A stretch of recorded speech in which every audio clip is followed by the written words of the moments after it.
hierarchy is not something I'm terrifically interested in. There is no label. The most practical thing we can do in our life is to follow not Buddhism, but the Buddha Dhamma.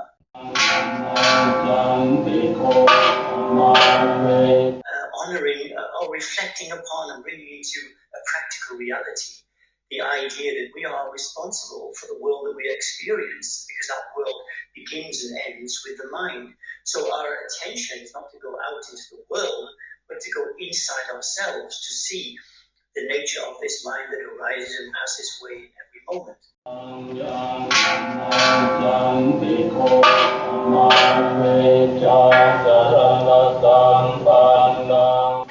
Contrary to the popular belief, Theravada, which is also known as the southern vehicle, is not compact. There are many traditions and many lineages, and there are mainly two branches, I would say, grossly. Two branches. One is forest traditions with various and different teachers, and the other are the city monasteries.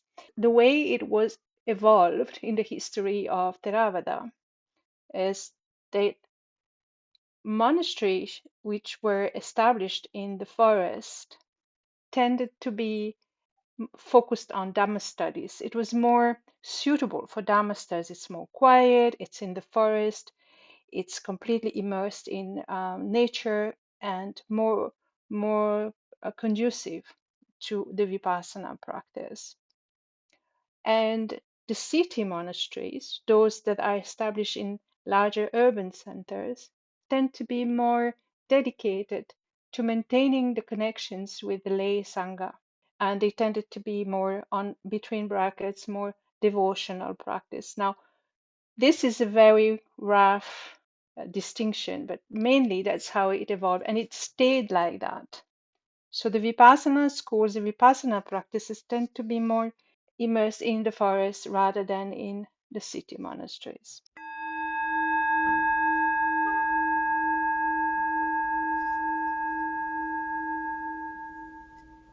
Thank you for being with us today. The following conversation is with Michael Kewley. He will correct me with that, but he's a formerly ordained monastic in the Burmese tradition. However, he doesn't label himself as being a teacher from the Burmese tradition. Rather, he uses the term Pure Dhamma. And the conversation browses what this Pure Dhamma means. And basically, it goes to the original teachings of the Buddha, returning to the Bodhi tree and returning to just sitting and just being aware and present with what is. In the conversation, there are a number of names of teachers that are being mentioned, such as Luangpo Sumedho, the elder of the Thai forest tradition in the lineage of Ajahn Chah. We mention as well the Zen tradition, because both of us, both Michael and myself, have had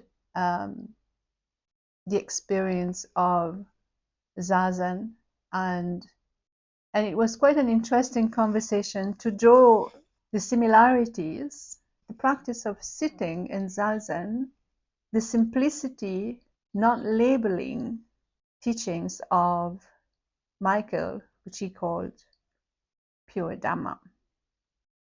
And in that's where the name of Luangpo Sumedho came in, is that both of us have had close connection with Luangpo Sumedho in teachings. And if you're aware of his teachings, there is an expression that he uses to describe the practice of just sitting and investigating the mind and being present, and that is the sound of silence. While the practice of just sitting, as in Zazen and Vipassana, draw on different rituals, different protocols, different they just belong to two different schools. So they do have distinctions in the way the teachings are imparted. There are similarities in the simplicity of just being present, being aware of being present, and just sitting. So while Zazen draws all the practice into sitting is Zazen, Vipassana has all the teachings on investigating the mind. So a conversation with Michael discusses a number of ways the investigation of the mind can be done, as well as some of the caveats that are important to pay attention to. And one of them is that sitting doesn't have to have a purpose. And if there has to be a purpose, it's just to know our own mind, and knowing the own mind helps alleviating a number of dissatisfactions, as well as working towards simplifying our life. And also developing generosity, developing parami qualities, as well as specific qualities such as the Brahma Viharas.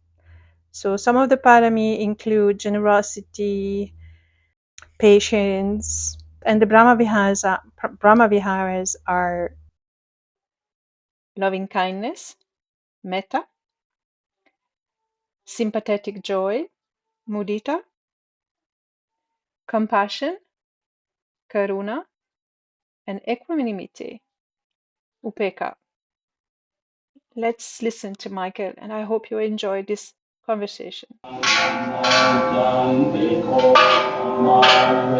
Welcome to Dhamma on the Sidewalk, insights, interviews, and practical tips on the teachings of the Buddha for people of all walks of life, attuning, exploring, integrating the teachings in everyday life. Simple Dhamma for daily life. I'm Asoka, hosting Dhamma Capsule for people like you.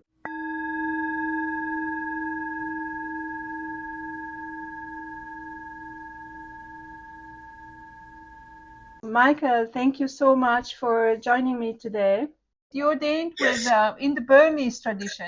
This is a very subtle kind of question. The very final conversation I had with my teacher in his room, I put this on in talk somewhere, but he said, Michael, I've never tried to show you Buddhism, only Dhamma. So the attraction to Buddhism really came from me, and I thought it was just such a wonderful, perfect vehicle. I loved it. I loved my time. We were together for 22 years. Right. And part of that time I was ordained as a monk, and then the rest of the time, when I advanced from being just a student to the disciple, I was his assistant and his, let's just say assistant. Right. So you keep the robes, but you're disrobed. Yes. The robes were, when I disrobed as a bhikkhu, I offered the robes back to my teacher. He said, no, I want you to keep these and show Theravada wherever you are living. At that time I was living on the Isle of Man, which is a little island, northwestern part of the United Kingdom. And so now I'm in France. So the robes and bowl are with the giant Buddha my teacher gave me also are in our Dhamma hall. We have a Dhamma hall. So you disrobed like 20 years ago. Well, I think even more than that. 37 years ago. I'm very old. Okay, but I think the Dhamma takes care of those who take care of the Dhamma, right? I appear to be in good health. Your teachings, you call them Pure Dhamma. Yes. Sticking to the original teachings of the Buddha, sticking to the suttas, sticking to what the Buddha taught in terms of Dhamma, the understanding of the Four Noble Truths and how this connects with the practice of Vipassana. And how can this be practical for people? How can you help us make this connection in our daily life? Well, it seems to me, based on my own experience for over a long time now, that the most practical thing we can do in our life is to follow not Buddhism. Buddhism is a religion that exists in the world with millions and millions of followers, but the Buddha Dhamma, the actual teachings of the Buddha, as they have been handed down through different traditions, is what we really need to focus on. It's not becoming a Buddhist, but honoring or reflecting upon and bringing into a practical reality the idea that we are responsible for the world that we experience, because that world begins and ends with the mind. So our attention is not to go out into the world, but to go inside ourselves to see the nature of this mind that arises and passes away in every moment. So when I have spoken about pure Dhamma, it is, I suppose it's a romantic idea, but to go back to the Bodhi tree, to go back to this place where this man was sitting and became fully awakened, and then he began to speak to people, men and women alike. But to go back to that place where he's saying, look, it's like this. Live with love and be aware. And keep it simple like that. Live with love, cultivate a loving. Then we have to understand what love really means when we use it in a Dhamma sense. It doesn't mean liking everything. It means to be openly accepting of the reality of the moment as we experience it in this moment. And then responding with, hopefully with a wise action. And be aware. Cultivate awareness. So you're no longer being pulled out into the world, this samsaric world of winning and losing and getting and all those different qualities of mind that keep you endlessly struggling to find some kind of balance. So although it's said that the Theravada teachings are 13 times larger than the Bible, which is a lot, there is a theme that runs through it which says, live with love and be aware. And every sutta you read is only just a variation of those two beautiful things. And so although I was with my teacher for a long time, 22 years, and he would speak a lot and tell me many stories. And his relationship, like you mentioned, Sumedo and Achacha, was very joyful. And I think when the heart is opening, it's the joy that we carry inside that's no longer repressed by the fears and the doubts and the anxieties that we carry, that can be expressed. Right. And that would be my relationship with, first of all, my father. Turned out was my very first Dhamma teacher. I didn't realize it at the time, of course. And then my own teacher, and then other teachers, as I say, like Sumedo and Ajahn Chah, that this Dhamma path is a joyful path, taking down the burden of, ultimately, the burden of self, this part of us that demands, I want the world and everyone in it to be exactly as I need them to be forever, which is it's a big demand from the universe to be just the way you want it to be. But rather than I can harmonize with things as they are, and I can use wisdom in my life rather than just continually following the mind of I want, I don't want, I like, I don't like, I must have, I must not have, etc., etc. So what I also appreciate in your teachings, you don't really mention mindfulness the way between brackets secular teachers mention it. It's more you mention it through the Vipassana practice. Now the Vipassana practice, or seeing things as they are, can we say that Vipassana help us understand impermanence, anicca? Well, one would hope so. So, there are various styles and practices of Vipassana. There's the quite well-known Mahasi tradition and Goenka, both coming from Ledi Sayadaw, but nevertheless, these are very strong practices. And then there's this practice that I was taught eventually, having done the other two, and having sat in Zen session also. I trained in Zen in my very early years.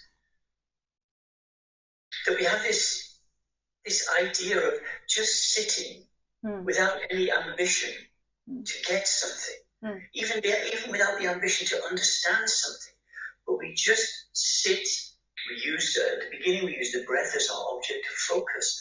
The natural breath. It's one of the things I say at the beginning when I'm certainly meeting new people, you don't breathe. Breathing happens. It happens whether you're awake or asleep, conscious, unconscious. So what we do is turn our attention to that naturally occurring phenomenon.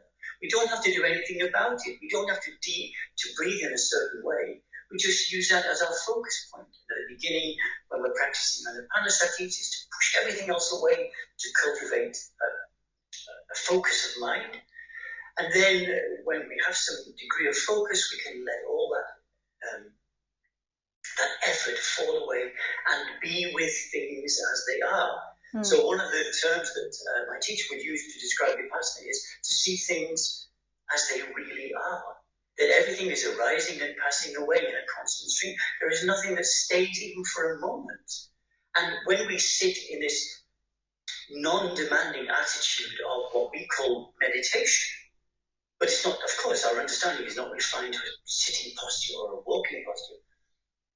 But when we sit without this non-demanding attitude, then the truth that we carry within us reveals itself to us, that everything is impermanent, and behind that impermanence, there's nothing that we could possibly call a real and everlasting and permanent self.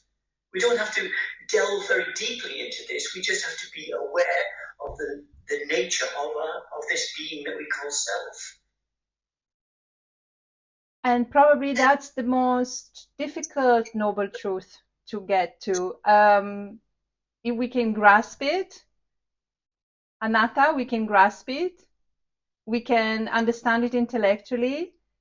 However, I am sure you encounter in your groups, in your practice, people who are telling you there is a sort of attachment to that notion of self between I am present, I'm experiencing these sensations, and at the same time, I am not.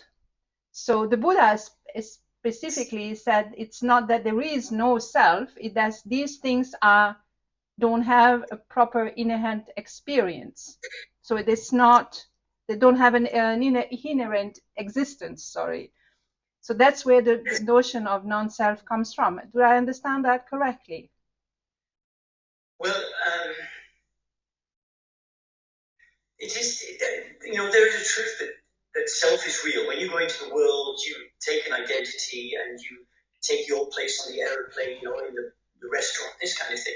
So we live with that. But the Buddha also said, even though I use the word self, I'm never deluded by it. And that's the point. So we live with this idea of self, and that's fine, and we need to do it. When we live in the world, we need to do it. If you're in the airport and you want to go to the toilet, you have to go to the right one. You have to go to the men's toilet if you're a man, or the woman's toilet if you're a woman.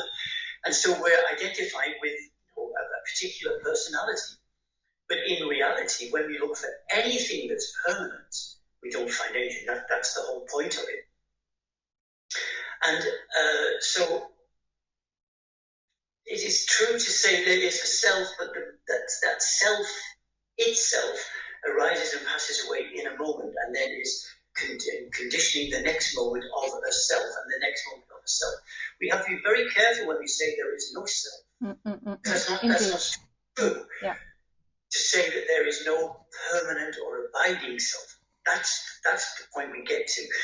And that understanding, everything that the Buddha taught, I mean, he really is my hero. I have a list of Dhamma heroes, beginning with the Buddha, and then I suppose my teacher under that, and then other people like Ajahn Chah and Ajahn Sumedho, and Venerable Sadatissa, who was so kind to me. So the Buddha taught in this way of, I will tell you what you are able to understand. Yeah. I won't go too far. And that's really how when I teach in a new seminar house or Dharma center, and I don't know the people, then I have to very gently lead them into what I want to speak about, and not just say, right, let's start now. It's the first moment, there's no self. That's shocking for people, and it's too much. So we have to gently take that apart. Again, I said, the whole of the Dharma for me is live with love. Well, love also is about our relationship with others, not to be too demanding on them, or not to in a way even bully them into should not understand. Our understanding comes from ourselves. I don't give anybody understanding. When people come to me at the end of retreats and say, oh, it was so you inspired me so much. Whatever you feel is coming from you. It's not coming from me. I cannot give you the inspiration, which is, I'm sorry for that, because it would be very nice for you to inspire people to become, I don't know, say better humans if you like. But whatever you meet is coming from you. And this is a deep truth to understand. Would it be correct to say that the Four Noble Truths are, what the first three Noble Truths in particular, are a sort of never-ending feedback looping of understanding how things really are, how understanding reality and how we operate in this reality we are at the moment. So impermanence, dukkha, suffering or not quite rightness or dissatisfaction, and then non-self. So there is this it's not a linear process, right? So it's not like this. Yes, the first noble truth, anicca, that's like a rule of thumb, and then dukkha, and then non-self. So they feed each other constantly, right? In terms of understanding. So when you speak about being in a group, having an audience of people you don't know, you can't start with that. But slowly, with those whom you know and those who don't know, we're going into a cycle of feedback looping process, a cycle. Well, fundamentally, people want to be happy. So we look for a way to be happy. And there is a moment where we recognize, well, I tried everything. I was educated, I got married, I have children, I have a car, I have a job, left. And that's still unsatisfactory, which for me is a much clearer translation of the word dukkha. We always have to be so careful when we're translating words from the language. You speak more than your own language, so you know you can't always say what you want to say directly as a word-by-word translation. So for me, the dukkha ariya satya, which is the first noble truth, the idea that the Buddha said life is suffering, is really is not in any way accurate. If you go to Asia, this idea that life is suffering doesn't really apply. That's true. Life is like this. Yeah. This is what it's like. Now, that there can be suffering in life, of course that's evident, and I suppose everyone has experienced suffering to one degree or another. But that life is unsatisfactory, which is to say that, well, everything we want is moving away, or everything we have is already moving away from us, old age, sickness, death in the human and animal realm. And that everything we experience can be made better in some way. It can be made bigger, faster, slower, smaller, whatever. Every time we meet, we have an experience, we think, oh, next time, what I'll do is I'll do something different. I'll keep on building on it. And we're always looking for this idea of a permanent happiness that we can find. And then you realize, well, I've done everything. What's left for me? And you think, oh, no, not meditation. And then you come, and I think in a way you have to be tired of your suffering, or tired of the dukkha, before you can really start to understand it. And then you come to something, well, we could use Vipassana if you like, but Dhamma, which is a much bigger thing for me. And then you come to Dhamma and you begin to hear the things that echo with you. Yes, true. As much as I love my wife or my husband or my children, they don't always make me happy. Sometimes I'm frustrated with them or angry with them even. Sometimes I just want to kill them. I don't do it, of course, but that kind of thing. And you see, well, we all have the same kind of mindset. We all want to be happy. Or if it's more accurate, we want to stay happy, because happiness comes and goes. So what we want to do, because happiness is a comfortable feeling. It's a pleasant sensation in the body. So that's what we want. And then when you begin to sit in this Vipassana practice, hopefully you begin to see, well, everything's impermanent.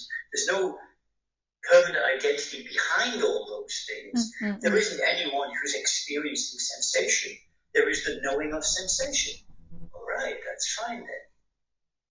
And then you take that knowing, when you come on retreat and you sit for a long time, whatever you may understand on that retreat will come with you into your life. You're not going to leave it behind.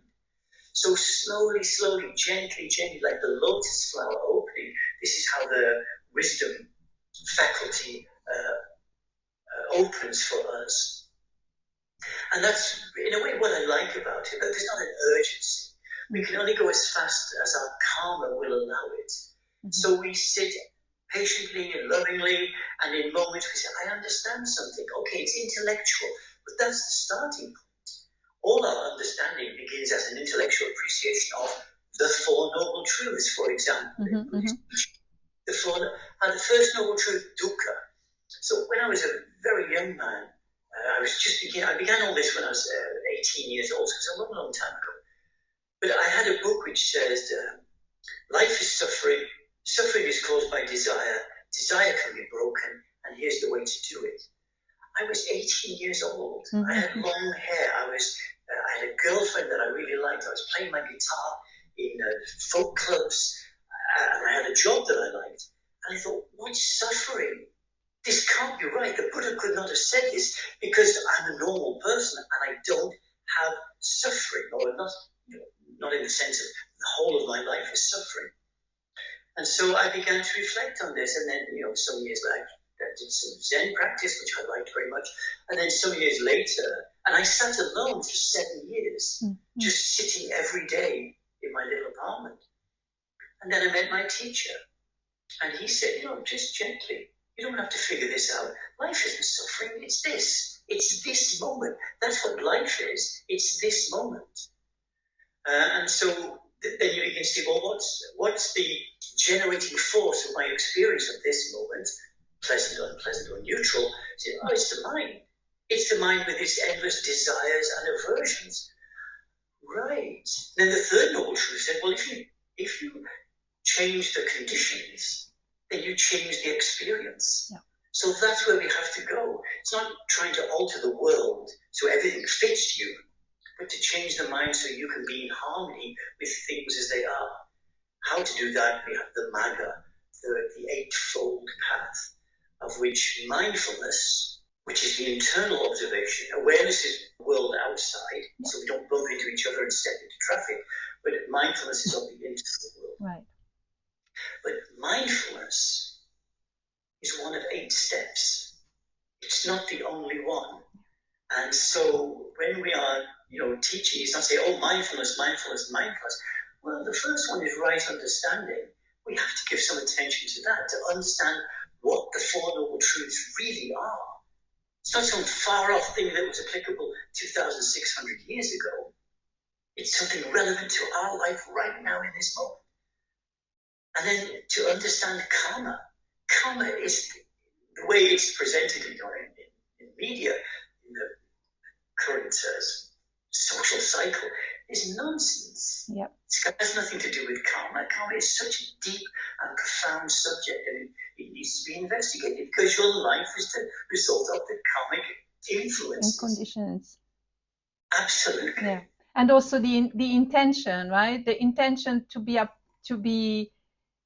be now talking about Dhamma, or having the intention to have ordained. These are seeds that we've been around many cycles, whether we believe it or not. But that's actually what comes through. The more we delve into the teachings, we understand that.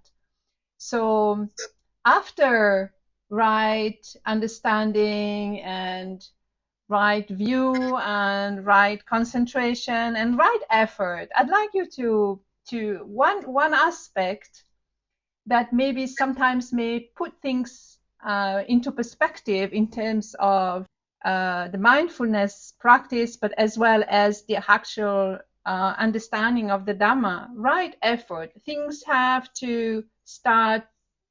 There has to be some sila, some discipline, some practice, some consistency with the practice.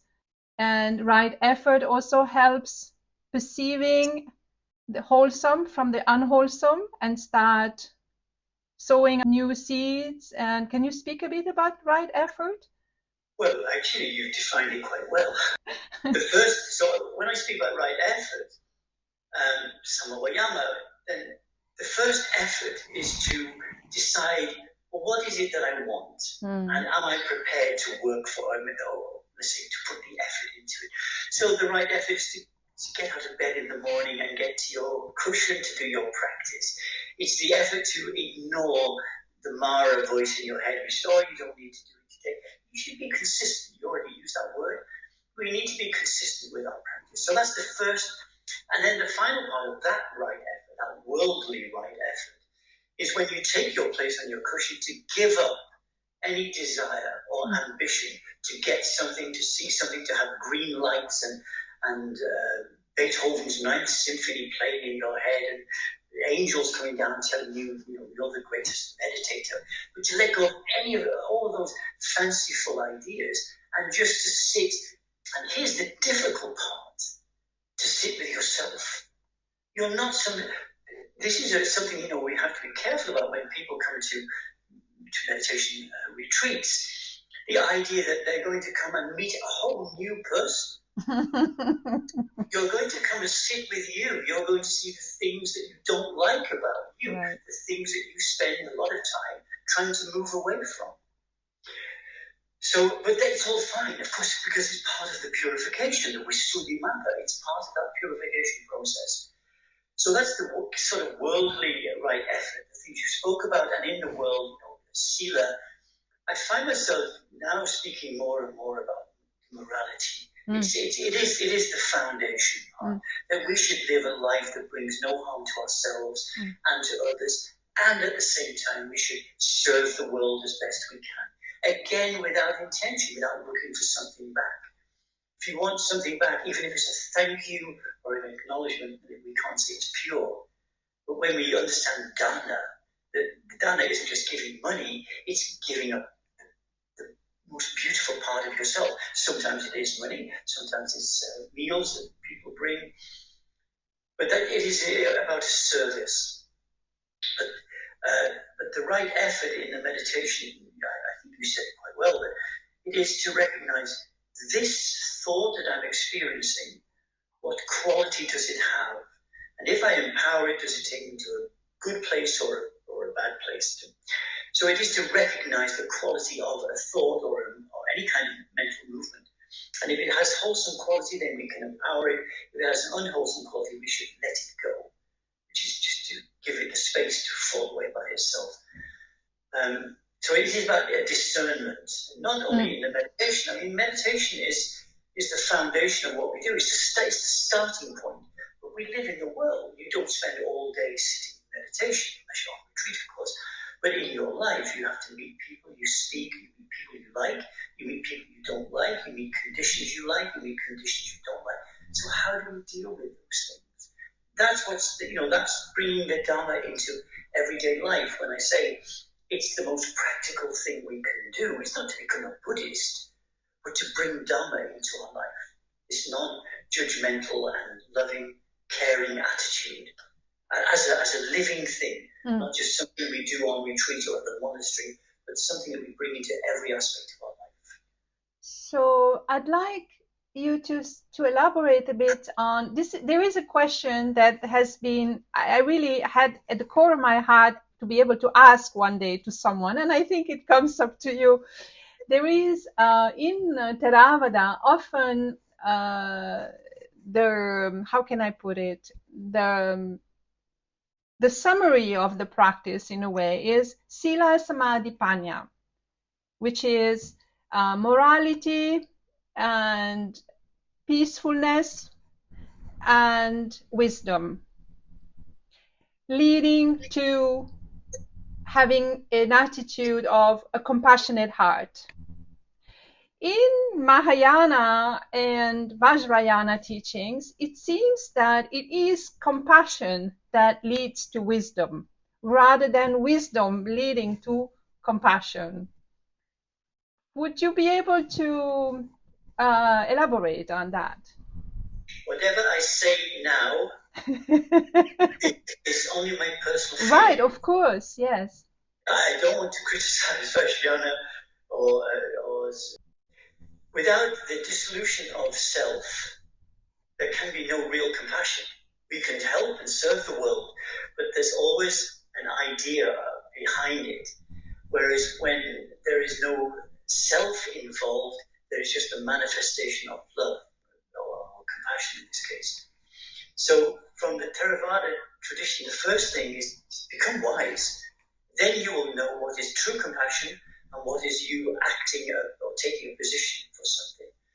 But all in all, it doesn't matter. It doesn't It matter. doesn't matter what Mahayana says or Vajrayana or Theravada. What matters is, are you doing the practice rather than trying to formulate ideas of which, well, this seems more realistic to me, but what you have to understand that everything that comes from you is coming from your karma, and karma is identified with self, so that what we need to work on is this dissolution of this self-identity as this loving movement in our life, so that there's less of a person manifesting it. Like the Chinese say that there is no enlightened person, only enlightened action. The idea of a person has disappeared. So there's just this manifestation of love and joy and Brahma-viharas, manifesting in the world. But we can get lost in all kinds of arguments about which is best. Is Zen better? Is Chinese Chan better than Japanese Zen? Or Korean Zen? Or Vajrayana? Or Theravada? Theravada, this small vehicle. This is just what self does. These are the arguments from the mind. But actually what you need to do is sit and be still. Yeah. Then the truth of this being that we call self will arise, and you won't find yourself arguing with people about which is the best tradition. You'll just know what feels more than comfortable, what feels right for you. This right in the sense of sama, like samasati, right mindfulness. Yes. And it was more as a matter for me coming from a long pilgrimage in India and then to places that Bodh Gaya in particular, where I've heard a number of either Mahayana or Vajrayana teacher or geshe repeating, well, to understand really the teachings of, either this Rinpoche or another, or this teacher, always go back and check what's written in the sutta. Always go back and check the Theravada, because then you'll forget where we actually come from. He was talking from his perspective as being a Vajrayana teacher, and said, always go and have a check in Theravada, in the sutta, in the Pali Canon, if you're really interested in understanding the evolution and where is it and what's the source of what we are teaching. That's where you need to go and have a look. So somehow go back to the Bodhi tree, he was saying. Go back to check, how did the Buddha come up with that? And so that's where my question was coming from, is trying also to clear the bush a bit about the lines, or the intellectually, of course, what the main messages are: sila, samadhi, panya, leading to compassion, or compassion and compassionate action being the understanding path to the practice of non-self, others, compassion for others. And that's where I'm coming to metta with you. You are very elaborate on the practice of metta bhavana, and loving kindness. So would you speak a bit about how you teaching metta bhavana? Well, this was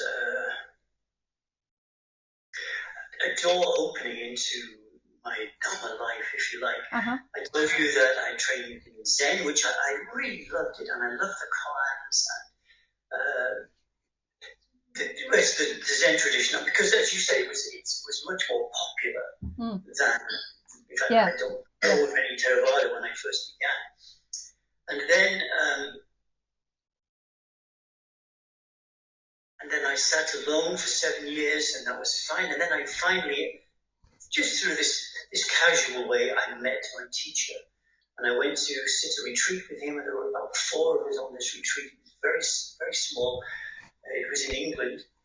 And I sat in the Dhamma hall that first night, and this little Burmese man with his robes being on the floor, coming in, he took his seat, this Dhammasana, he took his teaching seat, and he said, if you want to be happy in your life, you have to cultivate a loving heart.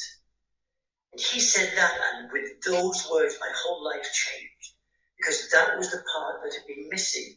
I loved the Zen, but I didn't speak a lot about love, and I sat alone, so I didn't hear very much about it. But when he said those words, I thought, that's it. Now, how do I do it? So that was the first part. That's it. I recognize that intuitively. Loving kindness is the way. How do I do it? And of course, my own teacher was, I don't really know how to say it, except that he was a master of loving kindness. His nature was kind and generous and joyful and very strong. I mean, that's something else we have to understand, that love is not weak in any way. But we don't understand it, and one of the reasons we don't understand it is because of the word love. Because love in Western culture has many different meanings. We love our partner, we love our children, we love going to the theatre, we love to eat pommes frites. We love many things, but what we really mean is we like them. So love in the Dhamma sense means, and when we use love in relationships, the word love, it's always conditional. Yeah. I will love you provided that, and then we give our list of conditions. But when it comes to Dhamma, it means without any conditions, I will accept you as you are. And that's what loving kindness means. It's about an acceptance of a person, of an animal, of an insect, of the universe as it's manifesting in this moment. And they're the key words, those last 3 words. In this moment, not forever, not for 10 minutes, not even for 1 minute, but in this moment, I accept you. And I accept that if you're behaving badly, it's because you're an unawakened being. Because awakened beings don't behave badly. They don't inflict violence or through body or speech. And so this became such an important teaching for me. And it was not to understand love. It was to let go of the fear that covered that love. The fear that continually makes conditions around my relationships as they were then with other people. The thing that brought me to the Dhamma path in the beginning was fear. I was an adolescent and I was terrified that the world would end in a nuclear holocaust, a nuclear war between America and Russia. And this didn't seem unrealistic in those days. And I thought, well, and I saw that fear really determined my behavior. I was very unpleasant to be around, especially in my family. And then I realized, well, this is not good for me. It's not good for me. What can I do? And I thought, well, maybe I can go and bring world peace. I thought, well, as a 16-year-old adolescent, probably not going to happen. But I had started to be interested in meditation that the Beatles had made popular. And then, Buddhism, this dreadful book that I read about life is suffering. But I was naturally attracted to that. And so the idea of developing the loving heart is not to add more things to it, but to let go of the obstructions to it. All the love you need, you already have with you. What obstructs it is this mind that identifies with self that is overwhelmed by fear. We always have to protect ourselves. These are things to be aware of in our life, in our relationships, and how we speak to each other. What are we doing? Mostly we're protecting ourselves. And so when that idea of protecting ourselves falls away because we can't ultimately be harmed, then what manifests is what we now call metta, loving kindness. And how it's presented on retreat is really through the practice of a guided meditation at the end of the day. May I be free from anger and ill will. May I be free from fear and anxiety. May I be free from suffering and pain. May I be free from ignorance and desire. May I be free from these 8 qualities of mind that don't take me to happiness. Anger is not your friend, whatever you might feel in different moments. Ill will, having a bad feeling for someone else. These are just manifestations of the fearful heart. When you're happy, you're not angry. When you're angry, you're not happy. So we can look at it in very simple terms like that. Mm-hmm. But to wish ourselves freedom from the things that bring difficulties into our life, these 8 aspects of mind. And then to wish ourselves beautiful things. May I be happy and peaceful. May I be harmonious. May I be liberated from greed and hatred and delusion. And may I realize the deep peace within. The peace that resides in our heart, that's not subject to fear. So our loving kindness practice, and then it would obviously be radiated out to the universe, and then there's a third part of it as well. But the idea is not to create love in the same sense as not to create compassion, but to let go of the obstacle to those things. Mm-hmm. The deeper peace within is the Brahma Viharas. Right. This metta, the loving kindness or acceptance for all beings, compassion, the recognition that all beings struggle with life. Because, and we're not different, whether you're a man or a woman. There aren't 2 different dharmas for men and women, because the mind is the same. Women and men want to be happy as much as each other. And then there's the joy as our life opens and we become more free. Then there is this joyful manifestation of the heart, this smiling at life. When the Buddha realized his full awakening, he didn't jump up and down and punch the air like a footballer scoring a goal. He just smiled, or he didn't smile. The smile of liberation arrived on his face. It's so beautiful.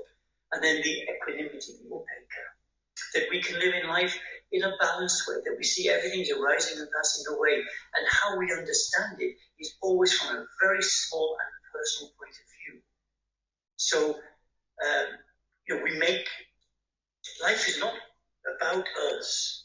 We just make it about us. Mm-hmm. Life is not personal. It's just life happening, and we are taking part in that somewhere. So the power of love is certainly for me, and it is a big emphasis on. When I was teaching in Bodhi, I was there for a long time. Yeah. I got this title by the village. It was more of a small village there, but I got this title from the people, the vendors and the people that lived in Bodhi. This is Michael G, the Guru with the loving heart. That was so beautiful for me to hear that, the Guru with the loving heart. So love has been an understanding the idea of love. This is love with a capital L, not a small L. Has been the greatest thing, and that's, I suppose, why there was this instant attraction, this mutual attraction actually, to my teacher, that we had it for each other, and he allowed me to stay with him and to trade with him, and he took a lot of care of me, and he was joyful and funny and loving, but also very strong when he needed to be. So love, as you haven't given how you define love in this case. How do you define love in kindness? Do you define it as opening the heart to ourselves and others? How do you define it? Well, I'm not sure that I do make a narrow definition. All the things I've just spoken about, that's how I understand it. I certainly differentiate between emotional and what we call loving the emotions, the things that we write our songs about in our theatre plays. That belongs to the world, and that's really about an attachment. And there's nothing wrong with that, of course. It's a nice game to play. You have to just be aware that whatever we're attached to will hurt us, because that's the nature of attachment. Whereas loving kindness is a non-attached relationship to yourself and to all the beings that we share our time with. So it's about a non-attached, and that non-attachment, because there's no fear, manifests as kindness and compassion and caring, but without this extra part of, look what I'm doing for you. That part doesn't arise. Yeah. It's just, if I can help, let me help, and if I can't help, then I won't interfere. That's quite a mature way of looking at life. If I can help, let me help. If I can't help, don't let me interfere. I don't want to interfere.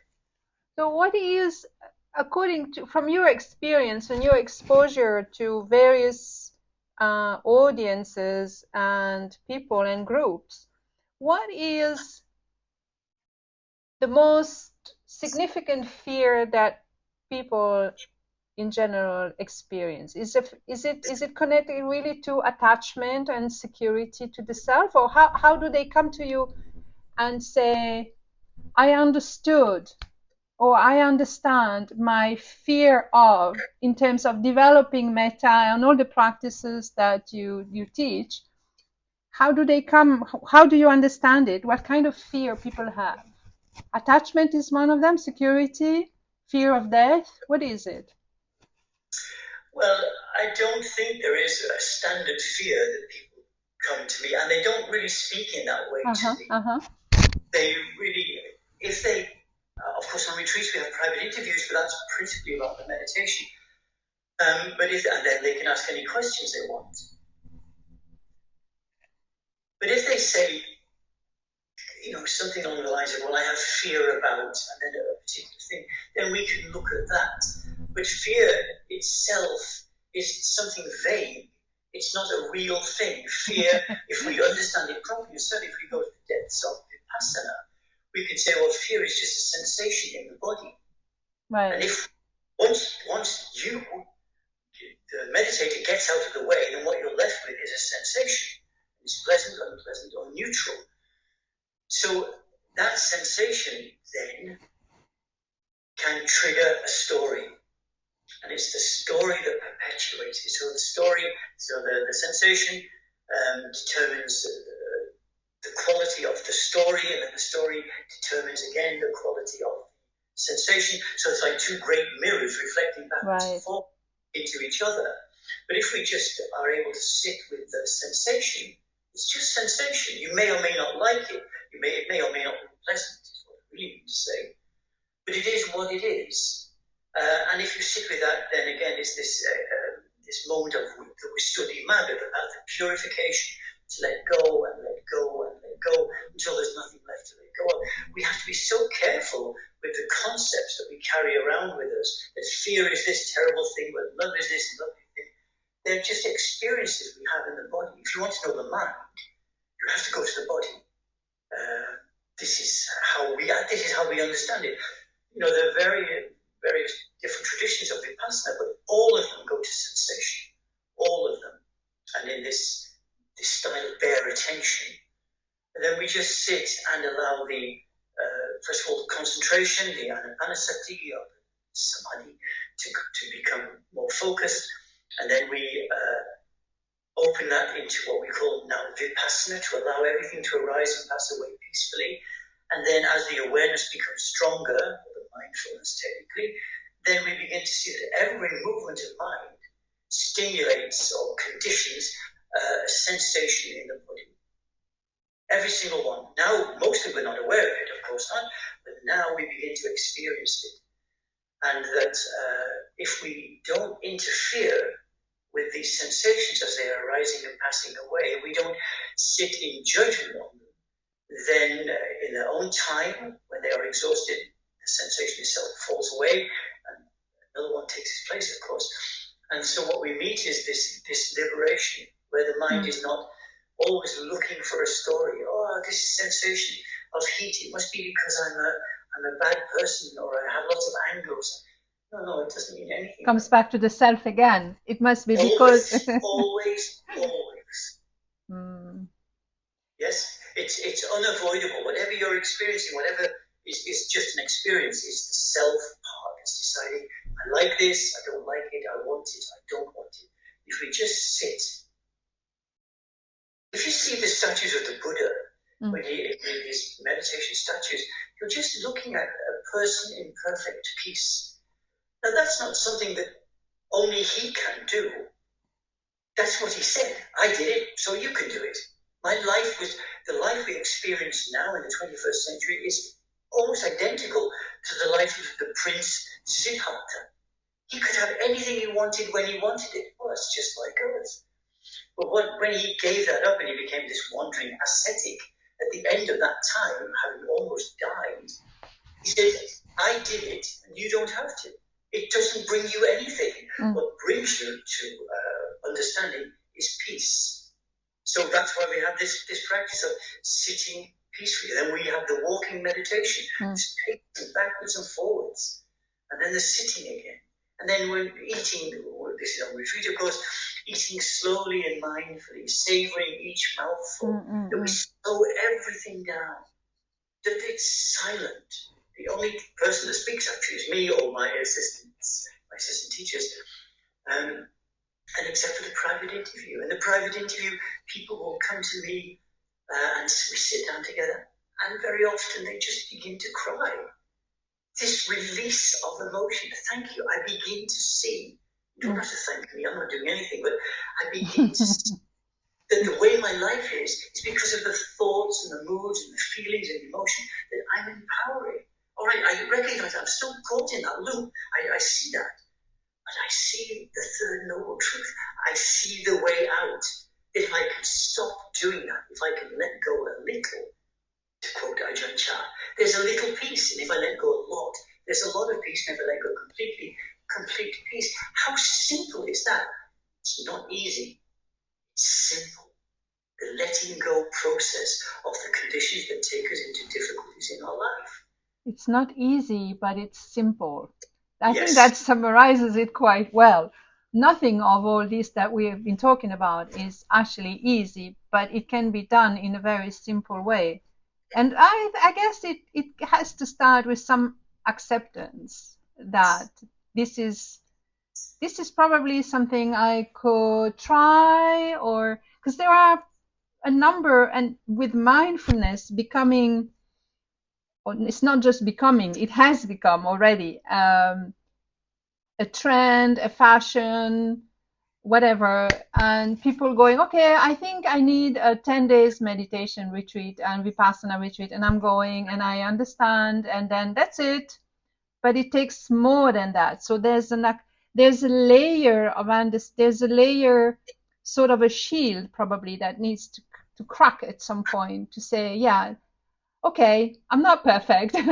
There are things about this that I can start investigating, and that, I think, takes people to completely different dimension of themselves, and everything may start to crumble around them, because that's really, that reality, that life that I had is not really the way I'm supposed to be. But maybe there are also stories of where it crumbles in a good way. They start to have meaningful relationship with others. They start having more loving and simple relationship in the co-workers, and starting not to get angry when being in traffic, or more equanimous or resilient when the plane be cancelled, or there is some sort of protest in the street and I can't just go about my daily business. So there is, and I would say the non-easiness comes from a starting point of accepting to see things as they are. We can't force someone into a mindful path. It has to come from us, right? Layer by layers, start purifying, right? Our life is personal. It is about ourselves. So what we see as having value is unique to us. And so I think the mindfulness movement, it can be useful, but provided it brings you to something more significant. As I said, mindfulness is one, according to Buddhist teaching, is one aspect of the Eightfold Path. There are 7 others that support that single practice of mindfulness. So I think when I began, I really began with transcendental meditation, which this was a long time ago, of course, a very long time ago, nearly 60 years. But when when I began, it was wonderful. It was so lovely to do this meditation. I was naturally attracted to it. It was made popular, as I say, by the Beatles. And then I did it, and I thought, oh, it's not enough. I want something that pushes me further. I certainly don't criticize transcendental meditation, but it was the doorway into my Dharma life. And I think mindfulness practice, as it's being presented now, has its value if it's showing you that there is something more you can do. Right. And as I say, there are 7 other aspects to look at in your life, not just sitting or. When it's said that you're not your thoughts, well, what does that really mean? I mean, because we think we are, don't we? So we have to begin to unravel that and demonstrate the reality of Dhamma rather than just new intellectual ways of thinking. So it has occurred to me to read or to hear that there is a shadow side to mindfulness if it is taken out of its original context, or if it is presented as a standalone practice, and that's it. And that is that it can put you in in such a good disposition in terms of having clarity, calmness, and a sharp vision that it could bring up a tendency of that you might have in your karma or something that makes you a very good sniper or the perfect killer. In that sense, I'm taking you to maybe elaborate on the need to have, understanding the power and the strength of a mindfulness practice for realizing not just the Four Noble Truths, but the enormity of the Dharma teachings, but as well accessorize it, if I may say, with something like a parami or generosity or loving kindness, or something that, connects to a daily life. Otherwise it becomes a pretty much of a mental practice. Well, you've already mentioned that the summary of the Eightfold Path is Sila Samadhi Pañña. So Sila means that we pay attention to how we live in the world. That's what it means. And at the beginning, you have these like the 5 precepts, the Panchasila. You have the 5 precepts. And as I was taught these precepts all those years ago, the translation from Pali is, I undertake the rule of training to refrain from harming or killing other beings. Right. I'm doing that. I'm taking it upon myself. The Buddha's not telling me I should do it. My teacher's not telling me I should do it. God is not telling me I should do it. But I'm deciding for myself. I'm undertaking a rule of training. So I'm going to train myself not to harm other living beings or not to kill other living beings, however, the subtlety of the translation. Now, at the beginning, you may think, well, I don't kill anyone. I don't harm anyone. No, that's fine. That's an easy one. I don't harm it. But then, if you eat meat, then you're part of an industry that does certainly bring a lot of violence into the world. And so on and so on. And the second one, I undertake the training to refrain from taking anything that's not freely offered. Right. So it means that we're going to be patient now and not just steal things or take things, and so on and so on. So the Sila is a really important part of our life because it's something we can begin immediately. I'm going to refrain from harming other beings, but I don't harm any. Really? I can reflect and we can see the understanding, the subtlety of the understanding developing. Right. It begins as a very broad thing and then it becomes more and more refined. And it is said that the 5 precepts, when we follow the 5 precepts, that we are living a life that an awakened being spontaneously lives. So we're just echoing their life. And at the beginning, of course, we need the rules to remind us, or not to indulge in sexual misconduct, not to use in cruel and harmful ways, and not to take drugs to alter the consciousness.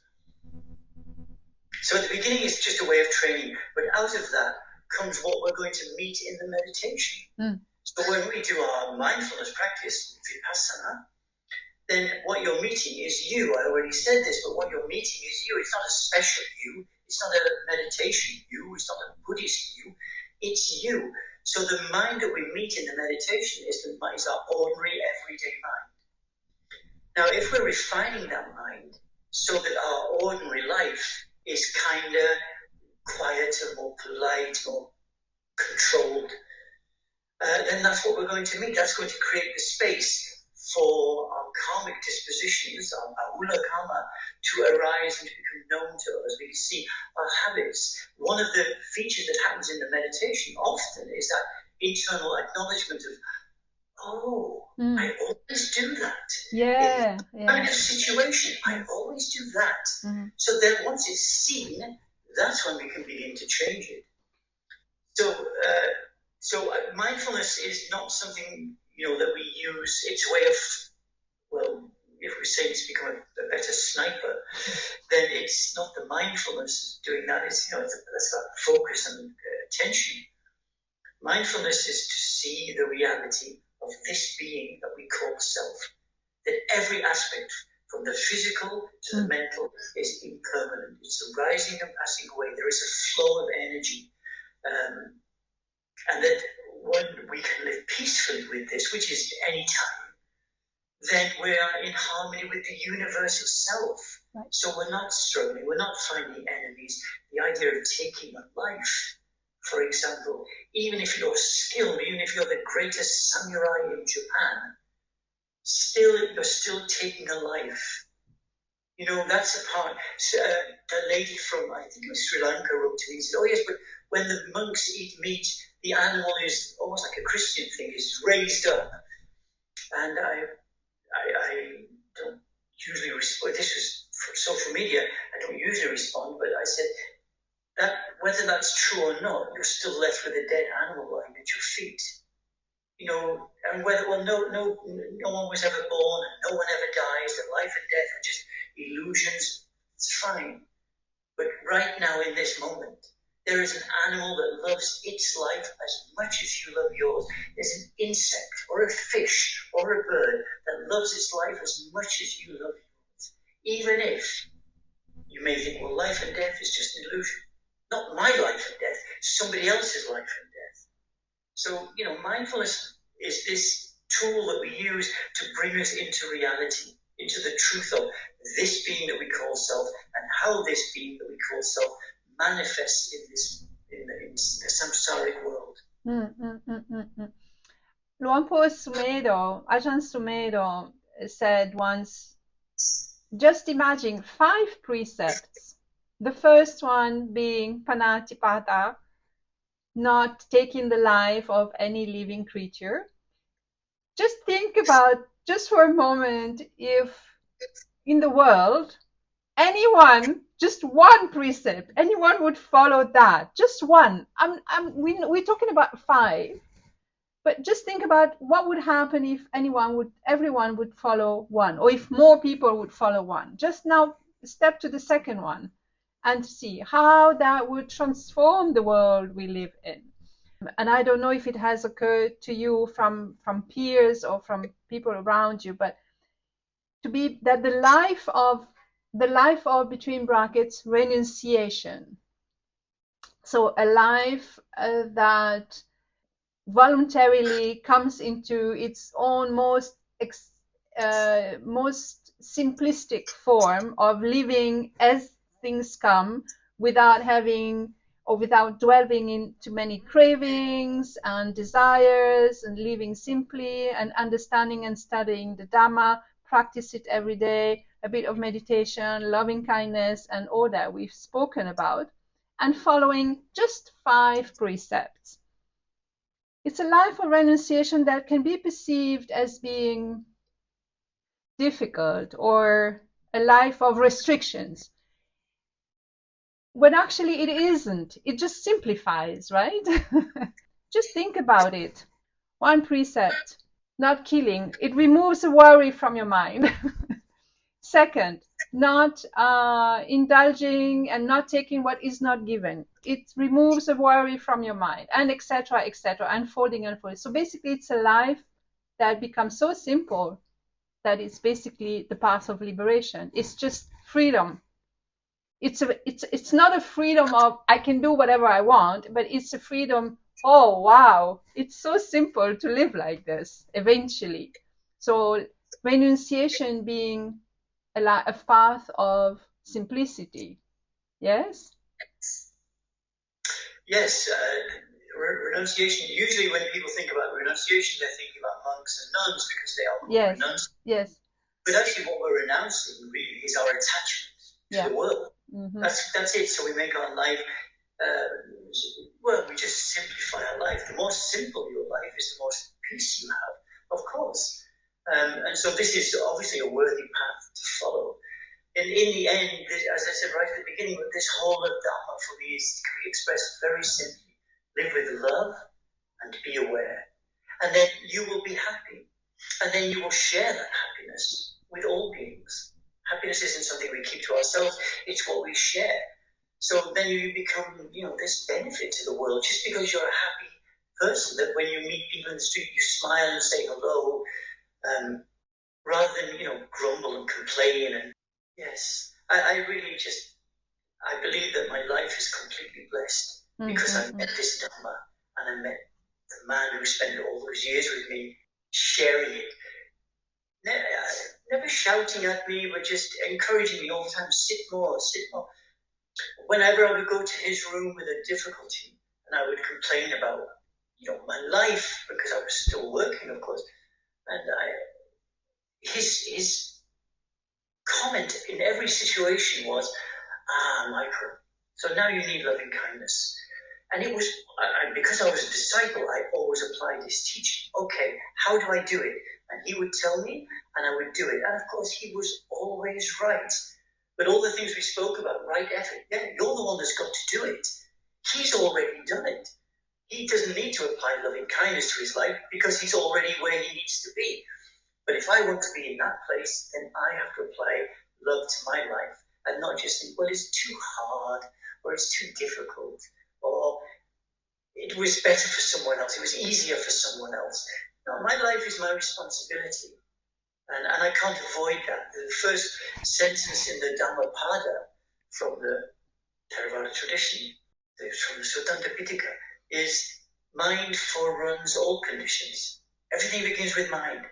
So that's where we have to begin and then end our practice, by understanding the nature of this mind and how it leads us into dukkha if we are not aware of it. So it's called living in your sleep. That's what it's like. And most people don't really want to wake up from their sleep. They just want their bed to be more comfortable. And that's, where people find themselves in their life. If I had more money, if I had another wife, another husband, more children, another car, another job, always seeking happiness somewhere in the future. I'm not happy now, but if I get all the things I want, then I'll be happy. And even if you get all the things you want, first of all, that list is never ended, but also the happiness falls away. Sooner or later, usually sooner, it falls away. So we have to understand the nature of the mind, and this is, the Satipatthana, the Satipatthana Sutta, the teaching of mindfulness, if you like. Yes. Yeah. So meditation. Yes. Yes. I think we could go on for a long time, but maybe it's good that we give it a closing tone for at least for today. We'll have maybe another conversation at another moment. And the usual last question or comment, I usually leave it to the guest. So, is there anything else that you really would like to mention that we haven't spoke? Obviously, there are many things that we haven't spoken about. It's such a vast realm, the Dharma realm. So, is there anything that you would like to add to our conversation that would be really very meaningful for those who listen to us? I think that one of the things we have to understand is that Dharma and Buddhism are not exactly the same thing. So we have Buddhism, which is a religion, which is a very nice religion, I have to say, which exists in the world. And then we have the Buddha and Dhamma, which is the teachings of an awakened being for us. When the Buddha awakened, he didn't want to teach. I really understand that now. But he didn't want to teach. He thought, it would be difficult for me. I'll meet many arguments. But then this great compassion arose in him. In the sutta, it's the Brahma god, Sohampati, came down and said, for the sake of those beings with just a little dust in their eyes, please share this Dharma. And the compassion of the Buddha said, all right. And that's what happened. But 2,600 years later, we are those beings. We are those beings who can hear, who can practice, who can comprehend the Dharma. We are the ones that the Buddha spoke for. And so taking the Buddha as the teacher, as they do in Theravada, taking the Buddha as the teacher, and not necessarily having to identify as becoming a Buddhist, certainly as Westerners, as a Thai Buddhist or a Japanese Zen Buddhist or a Korean Zen Buddhist. You don't need another identity. You just need to hear the Dharma and to practice. And that, humbly I say, is what I try to present, a Dharma for all. I don't mind whether you call yourself a Buddhist or not. Our retreats are not Buddhist retreats, they are Dharma retreats. So I echo what I said earlier, but the greatest gift in my life was the Dhamma. It changed everything from being a frightened young man to someone who is, I would say, much more peaceful and joyful now. That's really very nice, and I appreciate that clarity, but also that simplicity and authenticity that transpires from you on the screen, but also on your writings and your videos. So it is inspiring to see that, and to have. I'm really very thankful to have had a chance to have this conversation with you, and just thank you, really very much. And may you be well, may you be at ease, and may we be connected at another opportunity. You teaching mainly in Europe at the moment? It's only in Europe. I don't really, I was in Thailand a couple of years ago, but I don't really travel anymore. I just teach in Germany. You teach in Germany in English? Yes. You teach, so your group, but you live in France. Yes. And people can connect from your website. People can connect with you directly if there is a specific question or teachings that they would like to have. Yes. And then there is also a donation box, a donation link, and other many resources on your website and on your YouTube channel, right? So, no, YouTube is completely free. You just watch the videos. But if somebody wants to contact me, then it's through the website. Right. And if they want information about the retreats, that's on the website also. May I call you Dhamadipa? Because definitely I had this sense during the conversation to have an embodiment of Dhamma. So thank you for sharing your teaching with us today. And may you be well, Michael. Well, thank you very much, and may you also be well and happy. And yes, thank you for inviting me to this. Okay. Have a nice weekend. Bye. Bye-bye.